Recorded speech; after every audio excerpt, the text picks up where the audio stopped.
Hi! I realized that I forgot to do this at the very beginning of the video, so I'm doing it now. Hi, my name is Abigail. I use they, them pronouns, and I have ADHD. So, yeah, okay, here we go, back into the video. Hello again. It's been a long time, long time since my last video, and since then, you know, these past many months, I've made a lot of small changes just to my day-to-day way of living that have impacted me a lot and have really helped me.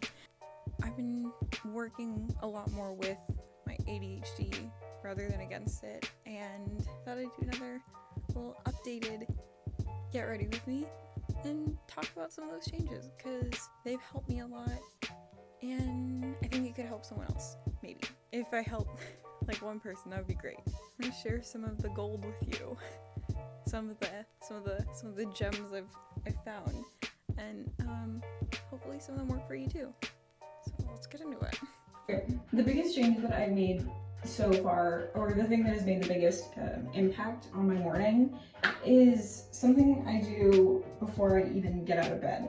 So I've always really struggled with waking up in the morning, but a while back it got just so frustrating because I go to bed at an early time, but no matter what time I went to bed, I would wake up at like 10:30, 11. Like I couldn't wake up any earlier. Even if I had an alarm set, like I would wake up to the alarm, but then immediately pass back out. So my sister suggested I try this. Like sometimes I know it's different, like if you have other disorders paired with ADHD, but for me, I am taking a stimulant and it takes around 45 minutes to an hour to fully set in. So what I do is I'll wake up 45 minutes before I want to. I will take my medication, go back to sleep, and then when I wake up again at my second alarm, you set another alarm 45 minutes later. By then the medicine is set in, and so instead of falling back to sleep, I'm ready to like get up and get moving. That's been a game changer for me, honestly, because even if I'm having a little bit of trouble getting up in the morning, it's not like it used to be where I would just roll over and pass back out. Like I can get up and get moving and like start my day off. If you aren't on medication right now, maybe you have ADHD, maybe you've been diagnosed, maybe you haven't been, maybe you suspect you have it, but if you aren't on medication right now, the thing I would suggest honestly is caffeine. If you've had caffeine before and you haven't had any, you know, weird effects with it, I would 100% suggest like starting off your day with like a cup of coffee. I know for a lot of people that have ADHD, myself included, you don't feel it affecting you. Like you can drink a cup of coffee and you don't feel anything. But it kind of like switches on the parts of the brain that need to be switched on that medication would switch on. And yeah, it might not be exactly the same, but it is also a stimulant, and getting some stimulants in your system, sometimes that's what you need, and that's okay. Say stimulants though, obviously. But no, that has helped me a lot. Also, beyond just like taking your medication, try to get on a good sleep routine. Honestly, last night I got to bed a bit past my bedtime and I did have trouble waking up this morning. So taking your stimulants before you're ready to get up has to be paired with getting enough sleep because your brain needs this sleep. Trying to keep a routine is optimal. Routines are rough and boring, but they're healthy and will ultimately make you a healthier, happier human, I guess. I think another thing that is important, regardless of if you're on medication or not, is being open with the people around you about what you're experiencing.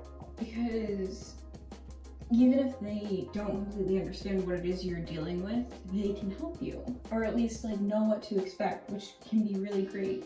Like my family, I started being a lot more open with them about my experiences with ADHD because I'm the only one that has been diagnosed with it. I think I'm the only one in my immediate family that has ADHD. But I've really started to open up about a lot of the things I experience, and it has allowed them to kind of understand me more and like understand my needs. I feel like a lot of times people expect that everyone is neurotypical and will act neurotypical. So that's why it is really important to be open about whatever it is you're experiencing. I think the moment that you open the door and you're vulnerable, and you let people in, and you're honest with them about what it is you're going through, it kind of allows them to be more open-minded, but also to understand you more, understand what you might need.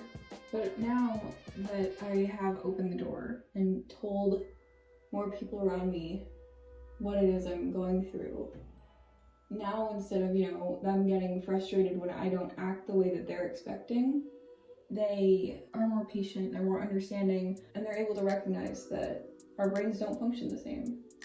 And that's okay. Moving on to the next thing, one thing I had to learn to be open with was stimming. Something I've always done, even before I knew what it was. So I think the most prominent one for me, I'm very big on vocal stems, speaking in accents, repeating melodies or song lyrics or whatever. Like vocal stems are very, very, very, very prevalent to me.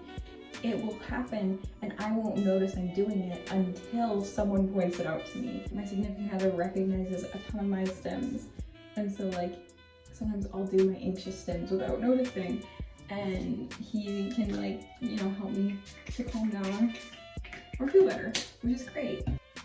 I think it is important to learn about your own stems if you have any. Not everyone with ADHD stems, and that's fine, but it is something that I feel like is not talked about enough. I had no idea that it was a thing until a year ago, and I had been doing it my whole life. There are really subtle forms of stem jewelry that you can get where you can either rub something or have something to chew on, and it looks really subtle, but you can use it in public and it probably won't get a lot of looks or a lot of attention. I'm gonna put a shirt on now. Okay. I think that a lot of the problem with struggling with being neurodivergent is that we live in a very neurotypical world. We live somewhere that could be doing a lot more to benefit people that don't constitute as the norm. Even though it's very normal to have disorders, it's not weird to have a disorder. It's not weird to be neurodivergent. It's normal. It really is. But we don't live in a world right now that really benefits neurodivergent people. But this kind of leads me to my next point. We are really taught to live in a neurotypical way. And I don't think that's right, because we aren't neurotypical. We're really taught to work against what we have.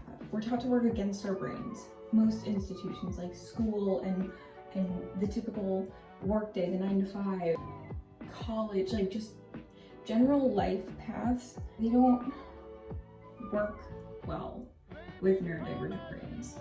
Neurodivergent brains really have to try to cram themselves into this mold that doesn't fit right.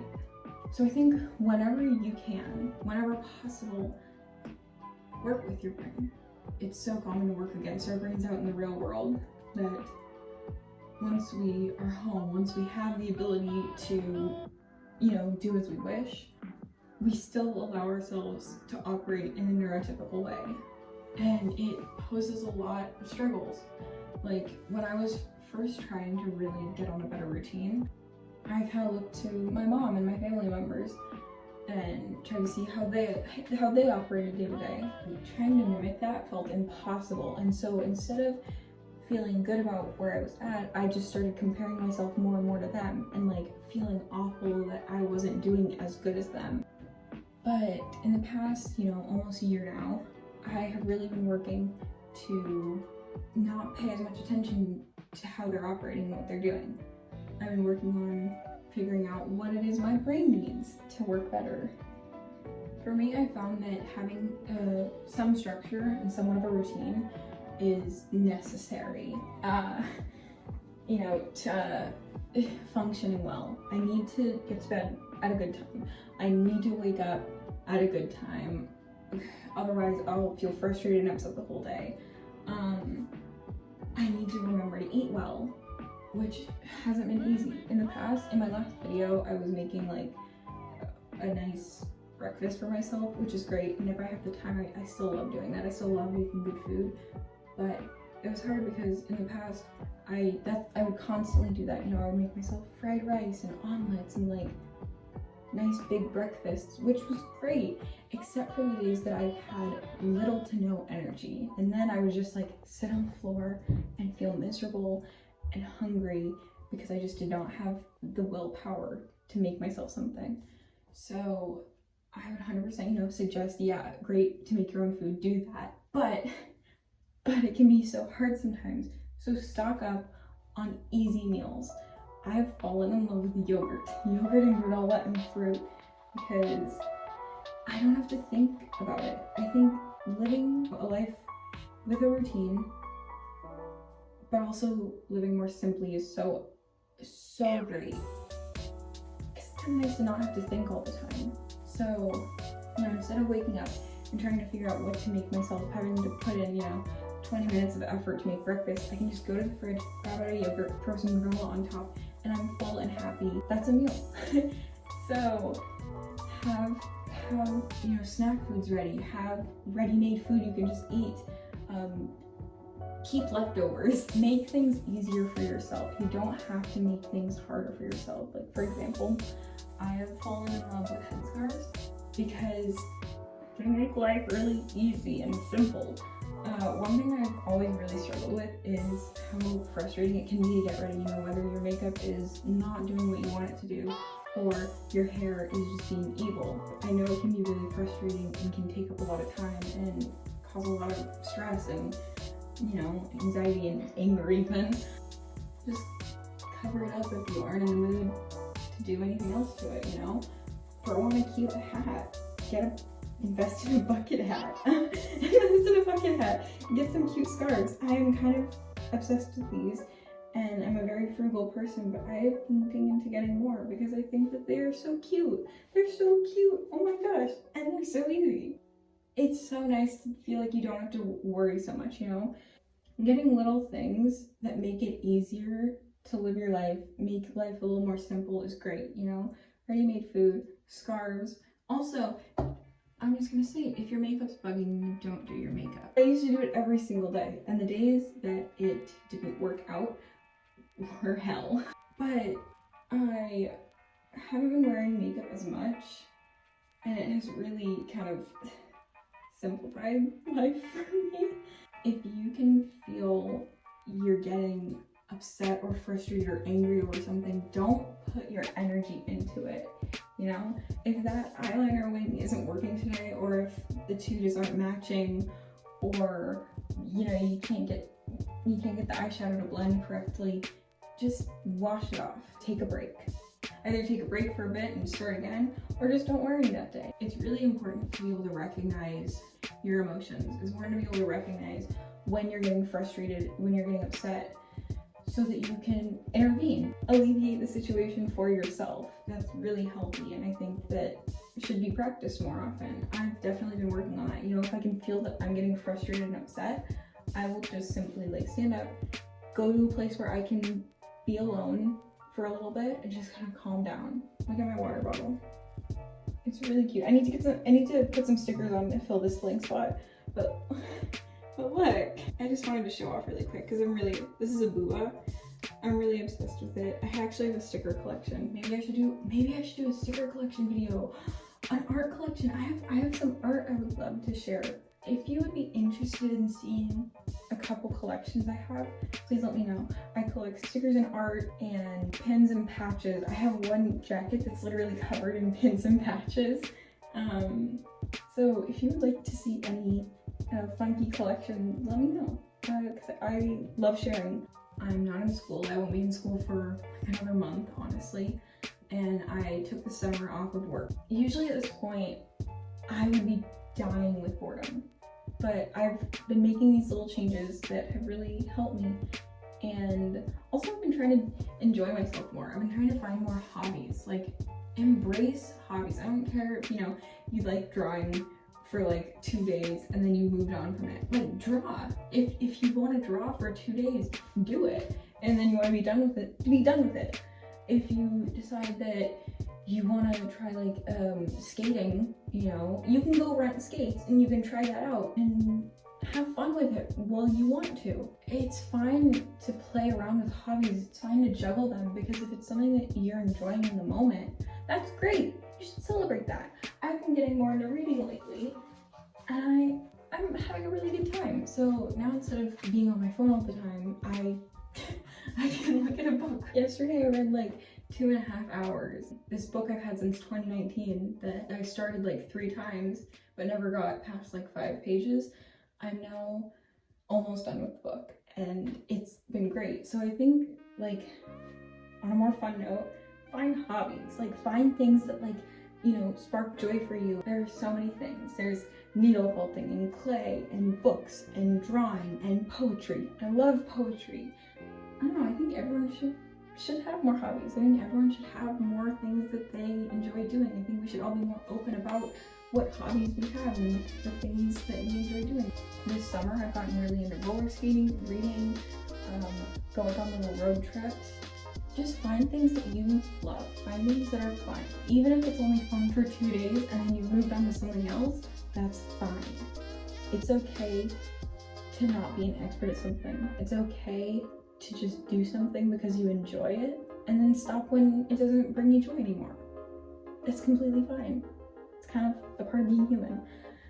But yeah, I don't know, I had a lot of fun making this, and I'm all ready now. Things have changed a lot. A lot has changed for the better, and I hope something in this helped you, or at least you just enjoyed watching me ramble a bit and watch it after a shower. If you want to see funky collection videos, please let me know. So yeah, thank you for viewing. Goodbye.